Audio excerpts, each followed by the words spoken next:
Justice Stevens' comments on the Second Amendment take us right to the big announcement by former New York Mayor Michael Bloomberg. He's giving $50 million for gun control. Is that significant? I mean, when you compare that to the NRA raising $256 million in 2012? The NRA has 3 or 4 million members, actual people, Americans, who care a lot about this issue.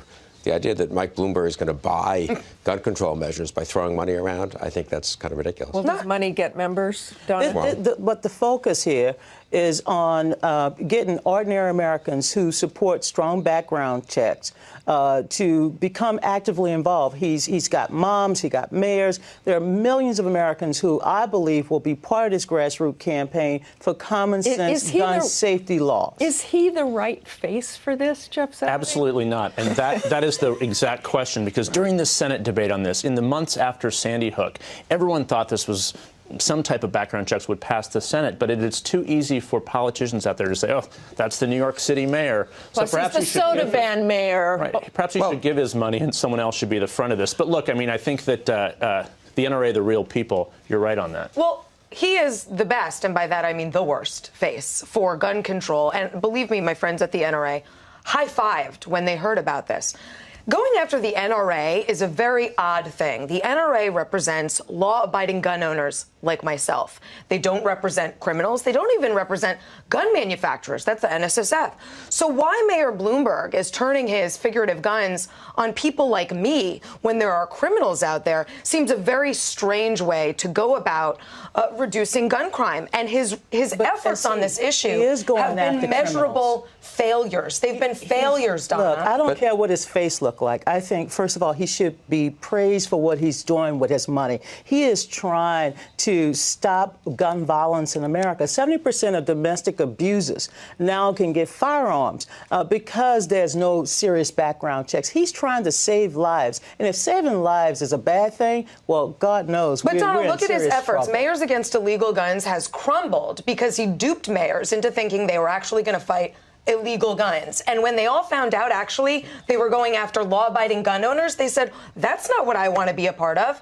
His efforts are duplicitous, and they're measurably failing. But they're expanding. Okay, we're going to move to another standoff instead of this standoff we have right here. If you all watched Nevada this week, there was a pretty remarkable scene.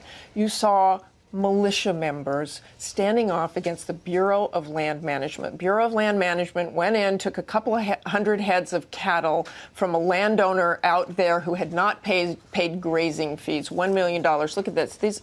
These are the militias standing off. The BLM backed off. This is what Harry Reid, the senator from Nevada, said about this. These people who hold themselves out to be patriots are not.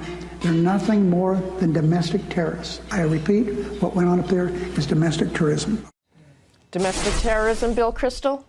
I'm not sure I'd use that phrase, but he's no hero, Cliven Bundy, and the people who rallied to threaten force against law enforcement agents doing what they were authorized to do by courts and by their superiors are no heroes either. There are ways to change the law. He went through court, I gather, this gentleman, for about 20 years. He kept losing court cases. If the federal government controls too much land in Nevada and the West, which they do, there are ways to change that legally, too. But what about the precedent that's set here? The BLM backed off. I mean, we don't know what they're going to do next, but they backed off in this situation.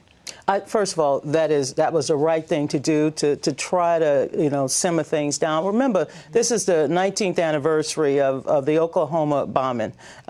So this notion that Mr. Bundy has no other recourse but violence is absolute anti-government violence is absolutely wrong. He's been waging this battle for 2 decades. He's lost. Everybody else is paying their grazing fees. He should pay his fees as well. Well, I think we should be reluctant to compare Bundy to Timothy McVeigh, and I think what Harry Reid said was despicable, but I do agree with Bill. There's a role for civil disobedience. I'm not sure this is the best quality example of it. This is a guy who didn't start out to start a revolution. He just didn't want to pay his grazing fees, and there are better ways to go about it than just didn't want to pay grazing fees, about $1 million worth of grazing fees. No, that's right. That's right. Everybody else paying their fees. Sure. I want to turn to Ukraine. You saw the headlines this morning in the New York Times. In Cold War echo, Obama's strategy writes off Putin. White House looks past Ukraine to restrict Russian influence. Jeff, tell me what you've learned about what the White House is thinking about Vladimir Putin in light of what's happening in Ukraine.